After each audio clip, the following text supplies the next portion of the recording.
সিদ্দিকুল্লাহ চৌধুরী সবসময় খবরের শিরোনামে। এবার তিনি যে কথা বললেন তার সবকিছুই নাড়িয়ে দিল বলা যেতেই পারে। তিনি বললেন সব বাংলাদেশিরা নাকি খারাপ নন, অর্থাৎ তার চোখে বাংলাদেশিদের মধ্যে অনেকেই ভালো। কিন্তু হঠাৎ বাংলাদেশিদের জন্য তার মন কেন কেঁদে উঠল? মানে তিনি যা বললেন তাতে বাংলাদেশিদের নিয়ে যে ভাবনা আপনার তৈরি হয়েছিল তা পরিবর্তন হতে বাধ্য। একই সঙ্গে ভারত সরকারের যে মত সেটাই তার মত বলে জানান গ্রন্থাগার মন্ত্রী সিদ্দিকুল্লাহ চৌধুরী। তিনি ঠিক কি বলেছেন শোনাব আপনাদের।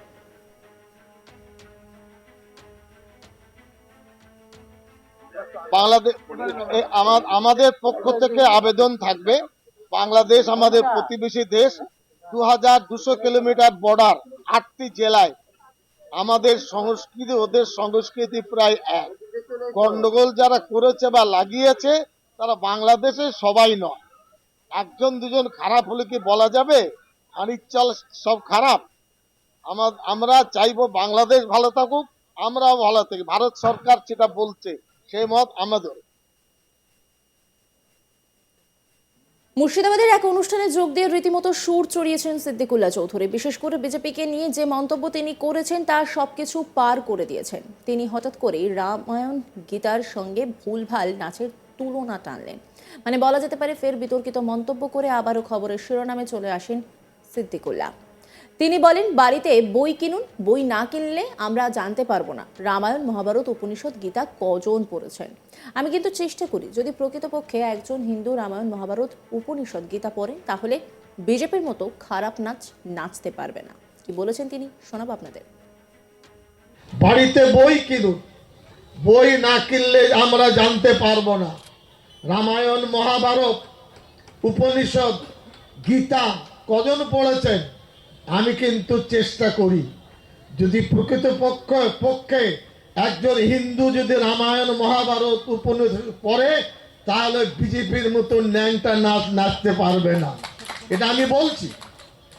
আমি মনে করি রবি ঠাকুর তিনি পড়েছিলেন, আমি জানি ঈশ্বরচন্দ্র বিদ্যাসাগর পড়েছিলেন।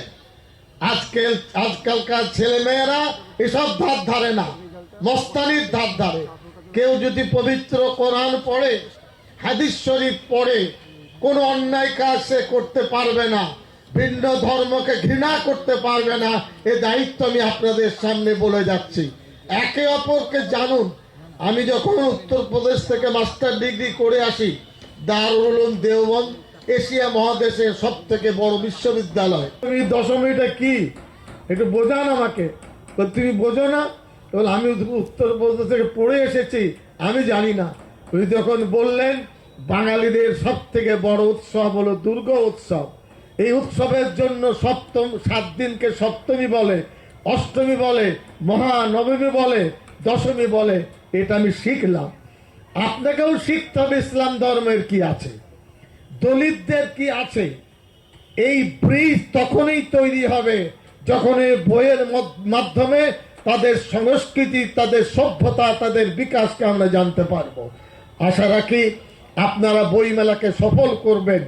আমরা সরকারের পক্ষ থেকে অনুশীলন করি এবং জেলায় জেলায় রিভিউ মিটিং করি। এখানে আমাদের স্টলে একটি খাতা আছে, রেজিস্টার আছে। আপনারা আপনাদের মতামত মন্তব্য লিখবেন। আমি নিজে পড়ি যে জেলার পাঠকরা, ক্রেতারা কি বলতে চাইছেন, তার উপর আগামী বছরের বইমেলা নির্ভর করে। আপনাদের মূল্যবান মতামত আমাদের দেবেন। বাড়িতে বই কিনুন।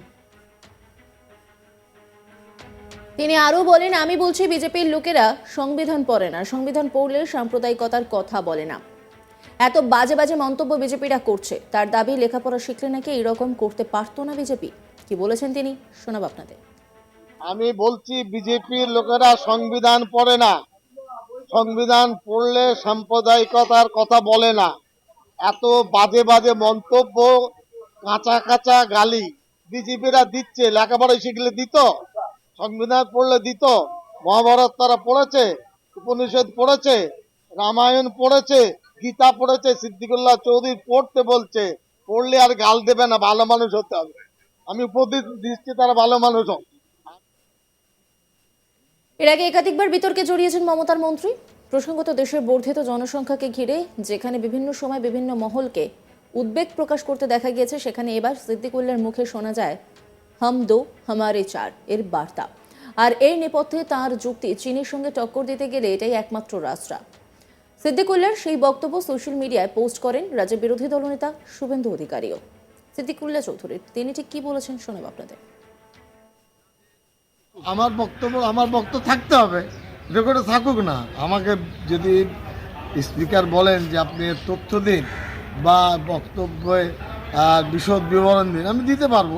গ্রাম বাংলায় সাধারণত মধ্যবিত্ত নিম্নবিত্ত সমাজ, হিন্দু মুসলমান বলে নয়, তারা চান আমাদের সন্তান সন্ততি থাকুক, এতে আমরা গর্বিত।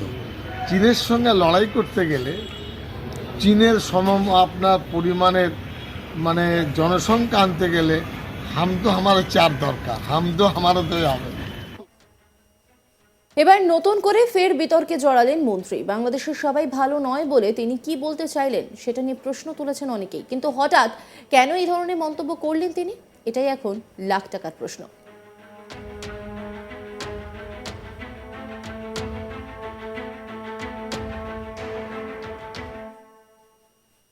সিদ্দিকুল্লাহ চৌধুরী তিনি ঠিক কি বলেছেন শোনাব আপনাদের।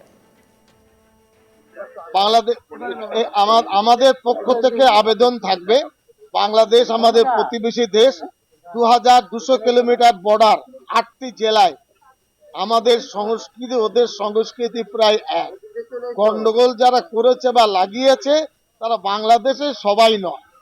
একজন দুজন খারাপ হলে কি বলা যাবে আনিচ্ছল সব খারাপ?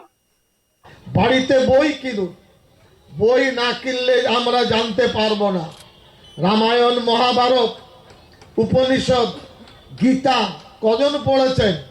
আমি কিন্তু চেষ্টা করি, যদি প্রকৃত পক্ষে একজন হিন্দু যদি রামায়ণ মহাভারত উপনিষদ পড়ে, তাহলে বিজেপির মতো ন্যাংটা নাচতে পারবে না। এটা আমি বলছি। আমি মনে করি রবি ঠাকুর তিনি পড়েছিলেন, আমি জানি ঈশ্বরচন্দ্র বিদ্যাসাগর পড়েছিলেন। আজকালকার ছেলে মেয়েরা এসব ধার ধারে না। আমি বলছি বিজেপির লোকেরা সংবিধান পড়ে না, সংবিধান পড়লে সাম্প্রদায়িকতার কথা বলে না। এত বাজে বাজে মন্তব্য, কাঁচা কাঁচা গালি বিজেপিরা দিচ্ছে। লেখাপড়া শিখলে দিত, সংবিধান পড়লে দিত। মহাভারত তারা পড়েছে, উপনিষদ পড়েছে, রামায়ণ পড়েছে, গীতা পড়েছে। সিদ্দিকুল্লাহ চৌধুরী পড়তে বলছে, পড়লে আর গাল দেবে না। ভালো নজর রাখুন আজ তাক বাংলার ইউটিউব স্ট্রিমিং এ।